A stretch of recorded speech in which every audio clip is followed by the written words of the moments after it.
যদি এই কাজগুলো আপনি করেন তাহলে মৃত্যুর পরেও আপনি সওয়াব কামাতে পারেন। এমনিতেই দুনিয়া থেকে বিদায় নেওয়ার পর আমাদের নেকির দরজা বন্ধ হয়ে যায়, কিন্তু এমন কিছু কাজ যেগুলো করলে আপনার সওয়াবের খাতা মৃত্যুর পরও খোলা থাকবে। যেমন আপনি কাউকে পবিত্র কোরআন শরীফ উপহার দিতে পারেন। যদি সেই ব্যক্তি কোরআন তেলাওয়াত করে তাহলে মৃত্যুর পরেও আপনি তার থেকে নেকি পাবেন। মসজিদে নির্মাণমূলক কাজে কিছু অর্থ দান করে অথবা শারীরিক কিছু পরিশ্রম করে বা বিদ্যা বুদ্ধি দিয়েও আপনি সওয়াব অর্জন করতে পারেন।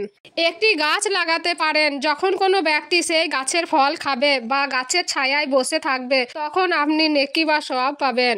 আপনি মৃত্যুর আগে চাইলে কোনো ব্যক্তিকে একটি জলের কল দিয়ে যেতে পারেন। যখনই কোনো মানুষ এই কল থেকে পানি খাবে তখন আপনার সওয়াব অবশ্যই হবে। এছাড়াও হসপিটালে একটা হুইল চেয়ার এবং পাবলিক প্লেসে একটা ওয়াটার ট্যাঙ্ক রেখে দিতে পারেন, যেগুলো থেকে মানুষ সেবা নিতে পারেন। ইনশাআল্লাহ আমরা সবাই নিজের সামর্থ্য অনুযায়ী নেকির কাজ করব।